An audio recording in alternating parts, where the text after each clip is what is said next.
Want to give me a high five for no shutdown? No, I don't think so either. We got a lot to talk about. This is baloney.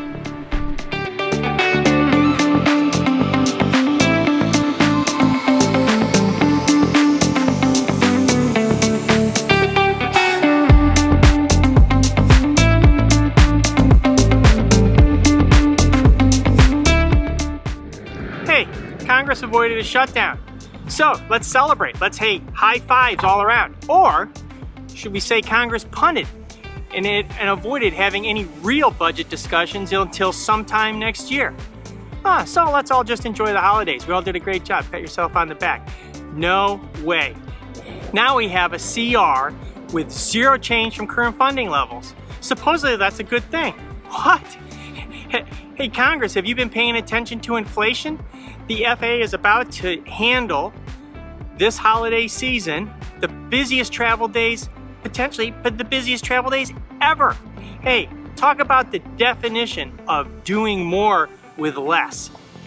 Hey, the FAA at least has money and no threat of a shutdown until after the holidays, until January 19th. We'll have to see what happens after that. But this is not a time to be patting ourselves on the back or celebrating anything. This is terrible. Hey, the NTSB released a report on that collision on the runway at Houston Hobby between a Cessna Citation Mustang and a departing Hawker jet. Although it happened over a month ago, we haven't really been able to hear much about the audio or anything like that about who was really at that fault. And that Hawker pilot was super indignant to the air traffic controller about at least it wasn't his fault. Well, coming to find out, there was a lot going on inside that Hawker that wasn't normal, and their crew was extremely busy. The aircraft was cleared to taxi into position and wait. But hey, never received the takeoff clearance, and they rolled anyway. The air traffic controllers noticed it, noticed the situation, super situational aware, and they called for the Hawker to stop twice with no response. That is a fantastic job by the humans in the loop. But what raises questions for me is Houston Hobby does have an ASDX system which is designed to prevent and alert exactly what this situation was. But it didn't alert until well after the controllers were already on top of the situation. Well, that's not helpful if it didn't alert before they needed it. That's a backup. That's a backup. So hey, it's not a good outlook for the Hawker, and it's also not a good outlook for the safety system. I mean, how many times does it actually come into play and be used? It's probably pretty rare. And so, hey, it ought to be in front of the power curve. Let's see I'd like to hear what you think.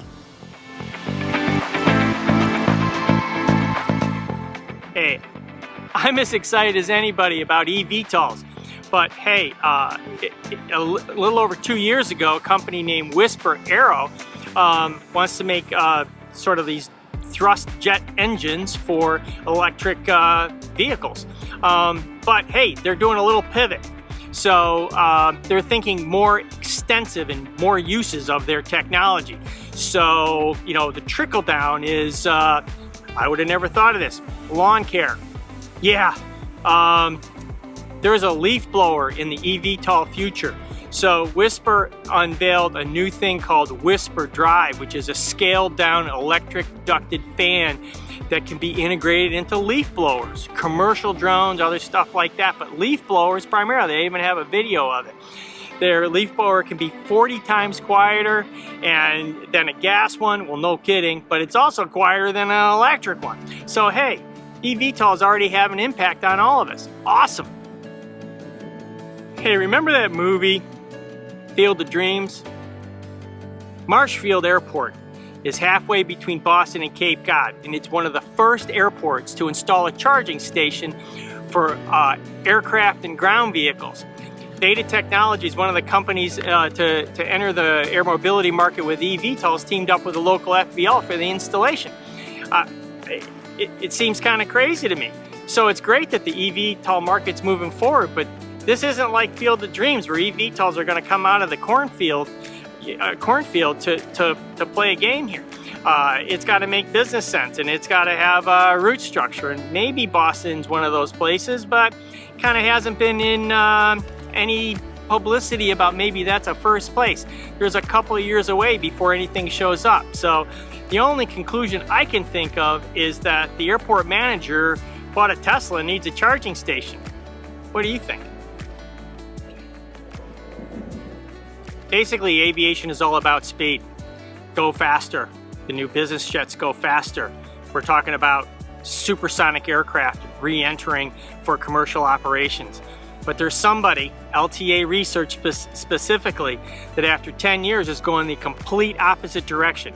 It is going back to lighter than air airships, and they have taken that technology to the next level. I didn't even realize that Zeppelin is actually still in business as a airship provider. They do the airships for Goodyear. But this LTA Research, they're taking that 100-year-old Zeppelin technology, and they've flown a vehicle called the Panther 1 on its very first flight. Although it's talk about speed, the other direction is these things go pretty slow, like 45 knots. Oh my gosh, that's slower than a Cessna 150 trying to land. But they can carry up to 200 tons of cargo. That's 25% more than an Airbus 380, one of the largest commercial vehicles around, can carry. Oh my gosh, that's a ton. And their idea is to use it for humanitarian purposes, missions as where they don't have a lot of ground infrastructure. They can fly in and drop supplies off. What a fantastic idea. I don't know where you put all that cargo, but it'd be pretty cool to see those blimps back in the sky. Smash subscribe, hit the like button, leave me a comment. Next time we're going to talk about the safety report that came out. As soon as I can wrap my head around that thing, I gotta peel myself off the ceiling first. I got a lot to say about that. We'll see you next time.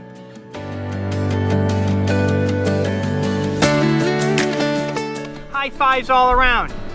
Or